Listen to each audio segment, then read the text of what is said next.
Goeiemôre, baie welkom aan elkeen wat ingeskakel is vir ons erediens. Mag jy sommer net vandag beleef hoe die Here ook deur sy woord tot jou hart spreek sodat jy 'n lewende getuie kan gaan wees van die lig wat na die wêreld toe gekom het. Ek herinner sommer net elkeen ook aan ons weeklikse bulletin wat op ons webtuiste beskikbaar is, op ons Facebook beskikbaar is en ook aan die einde van hierdie video beskikbaar sal wees. Kyk gerus daardeur, kyk na al die inligting wat daarin voorkom, maar kyk veral ook na ons gebedslys en bid saam met ons vir elkeen wat daarop is. As daar iemand is wat julle van weet, van bewus is, wat nie op ons gebedslys is nie, laat weet ons gerus, sodat ons ook as gemeente saam vir hulle kan bid. Kom ons sit nou net so, en dan sing ons ook die volgende lied saam tot eer en verheerliking van sy naam.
Ons Here en Hemelse Vader, baie dankie vir die voorreg wat ons het om week na week, al is dit op hierdie stadium virtueel, om week na week by mekaar te kan kom, uit die woord uit te kan lees en te kan hoor, wat U ook daardeur vir ons wil kom sê. Here, ek vra dat U ons werklik sal kom lei, een en elkeen wat hierna luister sal kom lei, om te hoor wat U vir elkeen van ons wil kom sê, Here, sodat ons dit kan deel maak van ons lewens en nader in 'n verhouding met U kan groei en kan leef, sodat die wêreld kan sien hoe U ook deur ons werkend is, sodat die lig in die donker kan skyn. Dankie dat U ons wat nooit U grootheid, U magtigheid kan verstaan nie, dat U ons steeds kom kies om deel te word van U koninkryk, dat U ons kom kies om instrumente in U hand te wees. Here, ons vra en ons pleit by U om ons te lei en te seën daarin. Dankie dat U U seun gestuur het om vir ons te kom sterf aan die kruis, sodat ons as vry mense ook kan leef. Maar Here, help dat ons dit nooit van sal spreek en sal vat nie, maar dat ons altyd in nederigheid voor U sal leef, voor U sal kom staan en met U, vir U sal kom dank vir dit wat U ook in ons lewens doen. Dankie dat ons U kan lofprys op soveel maniere, dankie dat ons eer kan bring aan U op soveel maniere. En dankie dat ons nou ook saam kan luister na U woord, Here. Lei ons vanoggend waar ons saam uit Ester 8 ook gaan lees, dat ons daardeur ook sal hoor hoe U met ons spreek, Here. Here, help dat ons nie nou sal fokus op dit wat ons gedoen het in die week, of dit wat ons nog gaan doen vanmiddag, of dalk in die week wat voor lê, beplanning wat ons dalk moet doen nie. Maar help dat ons regtig nou vir hierdie oomblik sal fokus op net wie U is, Here. Sodat ons regtig mag beleef hoe U ons kom aanraak. Seën ons daarin, Here, en lei ons. Ons bid dit alles in U naam alleen. Amen. In Eksodus 3 kom God na Moses toe, hy openbaar homself aan Moses en hy sê vir hom dat hy hom gaan gebruik om die Israeliete uit Egipte te bevry. En dan lees ons hier in vers 11, Moses se reaksie eintlik daarop, hy vra, wie is ek dat ek dit by die Farao sou waag en dat ek die Israeliete uit Egipte sou bevry? En dan antwoord God hom in vers 12, ek sal by jou wees en die bewys dat ek jou gestuur het, sal dit wees. Wanneer jy by die volk uit Egipte bevry het, sal julle my by hierdie berg aanbid. Mag jy weet dat dieselfde God wat by Moses was, ook vanoggend saam met jou is, dat hy jou verwelkom, dat hy jou groet en vir jou sê, jy is myne. Mag jy weet dat God die Vader, God die Seun, God die Heilige Gees ook saam met jou is. Amen. Ons gaan vanoggend Ester 8 saam lees. Ester is een van daardie boeke wat as ons nie iets van die konteks eers verstaan voordat ons dit lees en dan gaan ons baie maklik dit verkeerd lees, verkeerd verstaan en verkeerd toepas in ons lewens of dalk selfs voel dat ons dit nie kan toepas in ons lewens nie. Daarom is dit nodig om elke konteks van 'n teks ook eers te verstaan sodat ons dit reg kan lees, reg kan verstaan, reg kan toepas in ons lewens sodat ons nie roekeloos met God se woord omgaan nie, maar werklik verantwoordelik ook met sy woord omgaan. Nou Ester is een van 2 boeke in die kanon, die 66 boeke van die Bybel, waarin die naam vir God in die Hebreëse teks nie voorkom nie. Hooglied die ander boek verskyn wel die naam Jahwe wat as Here vertaal word, maar nooit die naam El of Elohim of Adonai wat as God vertaal word nie. En ook so dan nou in Ester nie. En vir baie mense is dit vreemd dat 'n boek soos Ester dan nou in die Bybel verskyn waarin die naam van God glad nie voorkom nie. Maar ons sien ook dat daar 'n rede hiervoor is. Min of meer 1000 jaar na die Babyloniese ballingskap bevind baie van die Jode hulle self verspreid binne verskillende stede. Alhoewel baie van hulle teruggekeer het na Jerusalem toe, is daar baie Jode wat in die stede agtergebly het waarin hulle self ook tydens die ballingskap bevind het. Dit is in die stad Susan waar die verhaal van Ester dan afspeel, 'n stad wat regeer word deur 'n nie-Jood, 'n Persiese koning, Ahasveros, en bevolk is deur 'n klomp Persiërs. Alhoewel daar baie Jode in die stad gewoon het, was hulle eintlik gesien as buitestanders. Hulle was slegs welkom totdat hulle nie meer welkom is nie. En Ester en haar voog Mordegai was eintlik so 'n pa gewees, hy het haar aangeneem as sy eie kind toe haar ouers oorlede is. Was ook albei Jode gewees en is om hierdie 2 karakters vir die verhaal van Ester dit self dan nou sentreer. Koning Ahasveros het onder leiding van sy paleisbeamptes besluit om sy vrou Vashti met 'n nuwe koningin te vervang. Dit nadat Vashti geweier het om voor hom en voor sy hoë amptenare te verskyn toe hy een aand hulle ook ontdaal het. Die rede, soos ons kan dink, vir haar nie verskyn voor hulle nie, was moontlik gewees omdat hulle baie gehad het om te drink, omdat hulle op hierdie stadium baie vrolik was en omdat sy nie in die teenwoordigheid van mense wou wees wat onverwags gehandel het en sy onseker was wat hulle volgende sou doen nie. Maar dit is eers nadat die koning vir 'n tweede keer haar versoek het om voor hom te verskyn en sy geweier het om dit te doen, wat hy dan nou finaal besluit het om haar te vervang met 'n nuwe koningin.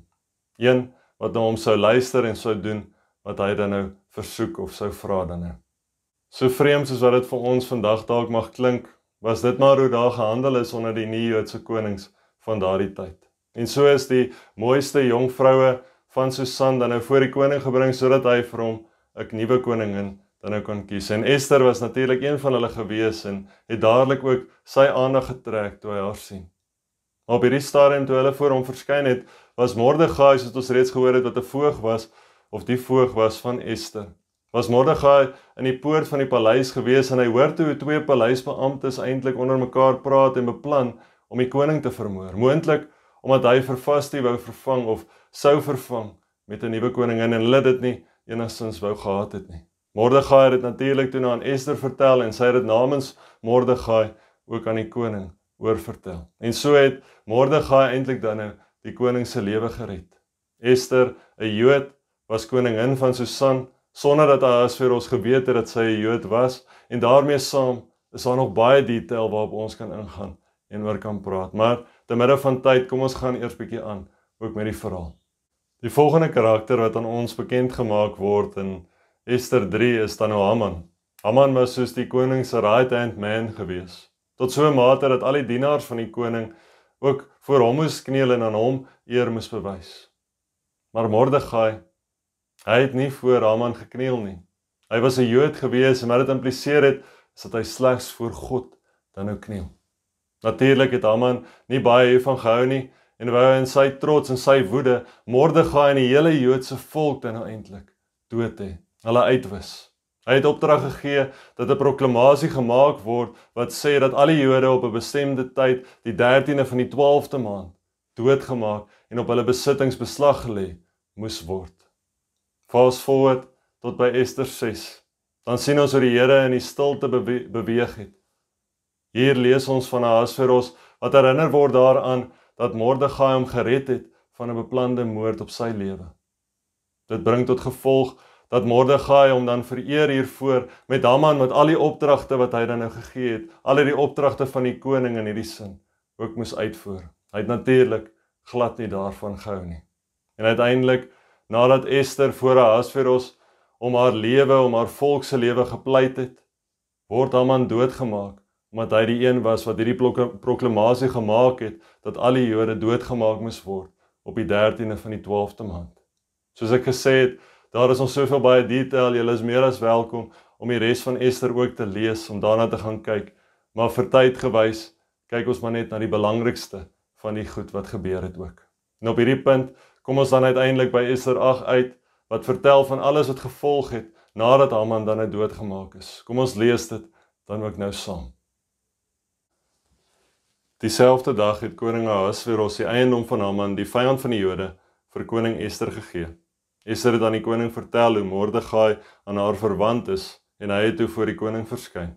Die koning het sy seelring afgehaal wat hy by Haman teruggevat het, en het aan Mordegai gegee.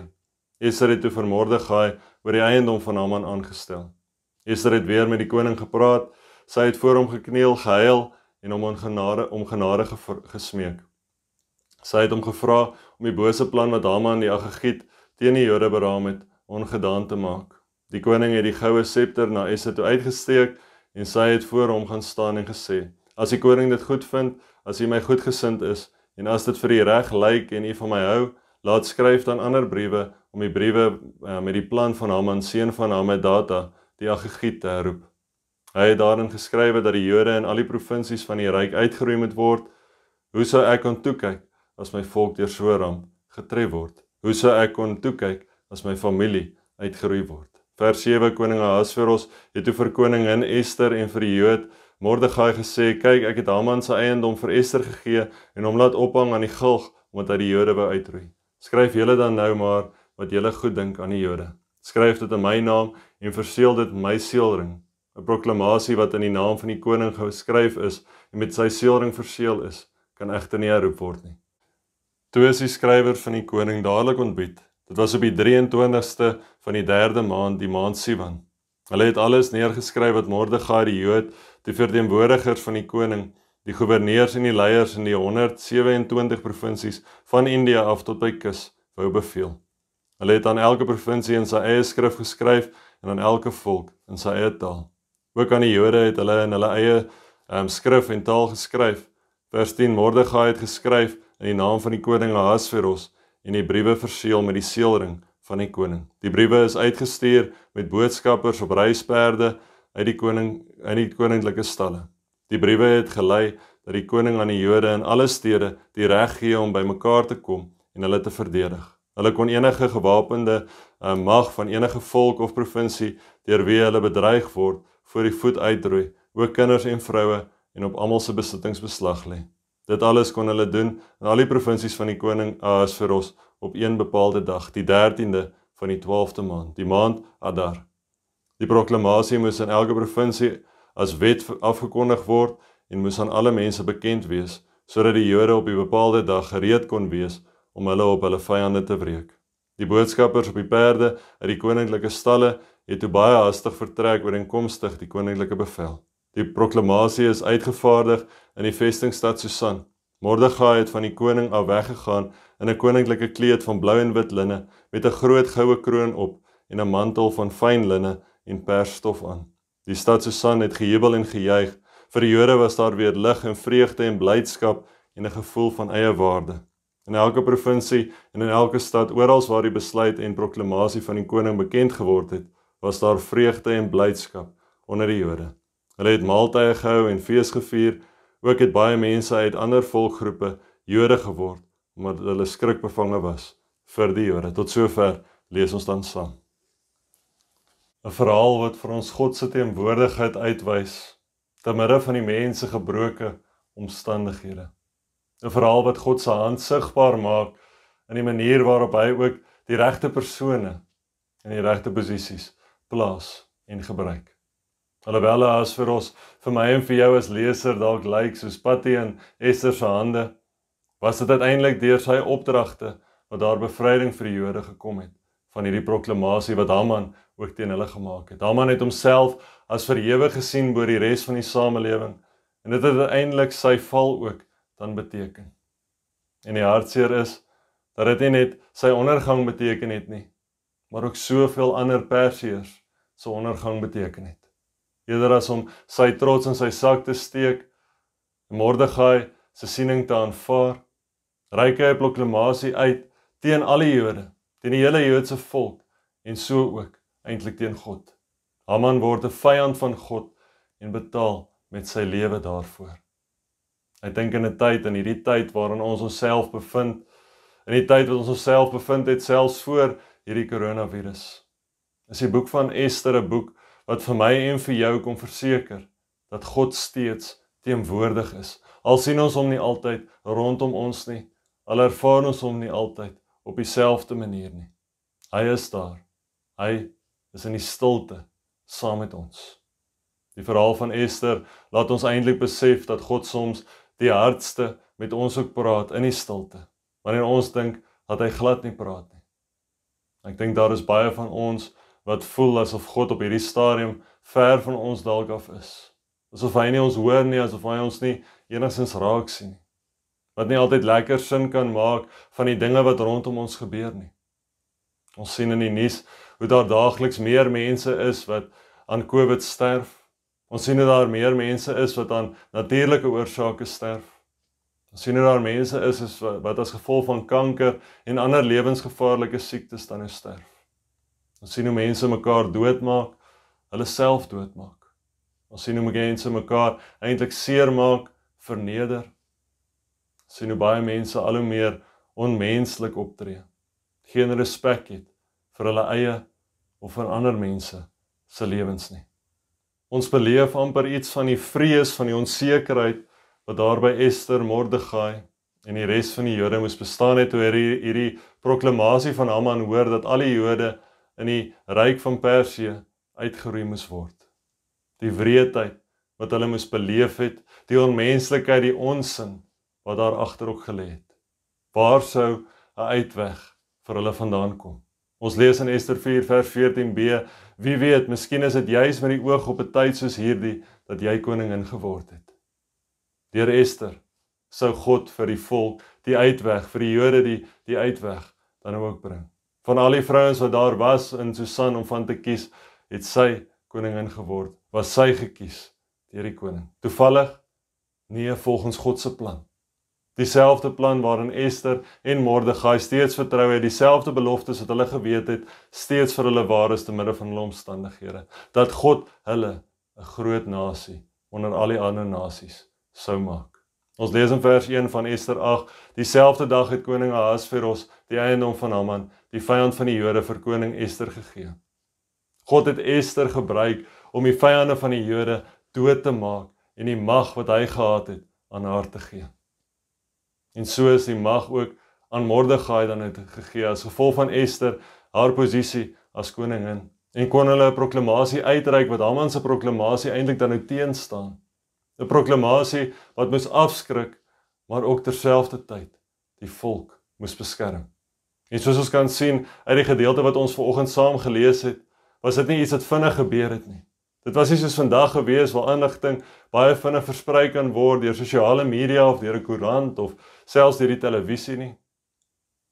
En om dit nog moeiliker te maak, was daar ook nie net een taal, een algemene taal wat almal gepraat het nie. Die boodskap moes ook in verskillende tale versprei word. Daarom is hierdie boodskap al in die 3de maand uitgegaan het, sodat daar genoeg tyd was om dit ook aan almal oor te dra. Dit het lank geneem, maar God se voorsiening het vir die Jode op die regte tyd steeds gekom. En dit sien ons regdeur in Ester ook. En hierin moet ek en jy vandag ook iets hoor van God se voorsienigheid in ons eie lewens. Want ons is maar ook ongeduldig met God. Ons wil ook baie keer hê dat dinge vinnig moet gebeur of op 'n spesifieke tyd moet gebeur. Ons wil ook soos Haman self die reëls eintlik maak, self besluite maak. Maar Ester se verhaal wys vir ons dat God se wil selfs in die stilte uiteindelik geskied. Dat dit uiteindelik steeds seëvier, dat hy sy beloftes aan die volk nakom en so ook steeds sy beloftes vandag aan my en jou ook nakom. Maar ons vergeet dit maklik. Ons vergeet dit maklik wanneer die realiteite van hierdie lewe, die hartseer, die gebrokenheid, die onmenslikheid van hierdie lewe ons sal konfronteer. Die Satan bly ons aanval sodat ons verder van God af kan voel terwyl hy agter die skerms steeds handelend is. Ons moet net in God bly vertrou, selfs al voel dit vir ons asof die dood ons ook baie keer bedreig. Ons moet net bly volhard, ons moet net weet dat hy sal voorsien. Ons moet net die geleentheid gebruik wat hy ook oor ons pad stuur om sy woord te verkondig. Ons moet net aan hom vertrou, want uiteindelik sal sy wil in ons lewens ook daardeur geskied. God se verlossing was vir Ester en vir Mordegai 'n waarheid gewees. Dit was vir die Joodse volk 'n waarheid waaraan hulle altyd kon vashou en wat hulle uiteindelik kon beleef. Vir jou en my is sy verlossing nog meer van 'n waarheid. Want dit is nie net 'n tydelike verlossing soos dit hier vir Ester en die volk was nie, maar dit is 'n ewige verlossing. En die wonderlike is dat ons nie uitsien daarna nie, maar reeds daar en nou kan leef. Ons kan reeds soos Mordegai in vers 15 met koningsklere en 'n kroon op ons koppe hierdie wêreld aandurf met al sy uitdagings, omdat God se wil vir elkeen van ons aan die kruis ook geskied het. Omdat ons sy kinders is en hy dit vir ons kom bevestig deur die Heilige Gees wat in ons leef en ons lei ook in hierdie wêreld. Ons lees in vers 16, vir die Jode was daar weer lig en vreugde en blydskap en 'n gevoel van eie waarde. My liewe vriende in ons Here en Jesus Christus, vir ons is daar ook lig in die donker van hierdie wêreld. Ons kan ook fees vier met blydskap, ons kan ook waardig voel, want ons verlosser het gekom. En hy leef steeds elke dag in ons, voor ons, agter ons, langs ons, oral rondom ons, saam met ons. Hy is daar, al hoor ons hom nie altyd so duidelik nie. Hy is besig, al is daar soveel ander dinge wat in ons harte en ons gedagtes ook besig is. Ons moet God vertrou in watter omstandighede ons ook al is. Ons moet weet dat hy mense in posisies rondom ons plaas vir 'n rede en dat hy ons ook in sekere posisies plaas vir 'n rede. Hy ken elkeen van ons ten volle, want ons is sy kinders ook ten volle. Sy beloftes van liefde, van genade, van voorsiening en van 'n God vir elkeen van ons wees, is elke dag vir elkeen van ons se waarheid. Hy sal ons nooit alleen laat nie. Ons moet net vertrou in sy tyd, in sy wil vir ons lewens. Mag ons in hierdie nuwe jaar vol baie onsekerhede, in hierdie nuwe jaar vol nuwe uitdagings, nog aanpassings wat ons moet maak. Mag ons weet dat God steeds met ons besig is. Dat hy daar is in die stilte besig om sy wil te laat geskied. Mag ons altyd vertrou daarin en mag dit vir ons hoop bring. Mag ons weet dat al is ons mense wat foute maak, is daar verlossing by die een wat reeds al ons foute kom vergewe het, wat reeds die prys kom betaal het daarvoor. God sal vir jou veg as jy te swak is. Hy sal vir jou veg as jy nie kan nie. Hy sal vir jou veg, selfs in die stilte. Amen. Here, ons sê vir u dankie vir u groot verlossing in ons lewens. Ons sê vir u dankie vir elke liewe seëning wat ons kan beleef. Here, dankie ook vir hierdie boodskap uit die boek van Ester uit vandag. Dankie dat ons kan weet, al Al voel dit baie keer vir ons asof U nie daar is nie, Here, is U daar om ons te lei en daarom vir ons te voorsien ook, Here. Dankie dat U in die stilte steeds daar is, besig om te werk, besig om mense in die regte posisies rondom ons te plaas, besig om onsself te gebruik, daar waar ons is. Help dat ons nooit sal twyfel in U wat besig is in ons lewens nie. Help dat ons altyd sal vertrou met 'n hoop dat U reeds besig is en reeds die verskil in ons lewens maak. Help dat ons daarin sal vashou wanneer dit vir ons voel asof dinge rondom ons ook donker begin word, soos dat dit hier vir Ester en Mordegai ook donker begin word het. Maar dankie dat ons kan weet uit hierdie verhaal ook uit, dat U die uitweg bring, dat U altyd 'n plan het, Here, dat ons net daarin ook moet vertrou. Seën ons, Here, in die uitleef van hierdie boodskap, seën ons as ligdraers in hierdie wêreld, sodat ons werklik U woord, wie U is, kan gaan uitleef. U wat deur ons werkend is, deur die Heilige Gees kan gaan leef. Help dat ons regtig sal weet dat U die God is wat ons ook daar lei en vir ons die nodige vaardighede gee om ook dit te doen wat ons moet doen. Dankie, Here, dat ons dit alles kan bid, alles kan vra in die groot heilige, almagtige naam alleen. Ons is baie lief vir U. Amen. Die Here stuur ons uit met die versekering dat hy saam met ons gaan, dat hy ook sy wil sal laat geskied te midde van alles anders wat in ons lewens sal gebeur. Al wat ons moet doen is om daarin te vertrou en te glo dat hy sal voorsien. Die liefde van God ons Vader, die genade van sy Seun Jesus Christus en die gemeenskap van die Heilige Gees sal met elkeen van julle wees en bly. Amen. Gaan dan hier, gaan in vrede.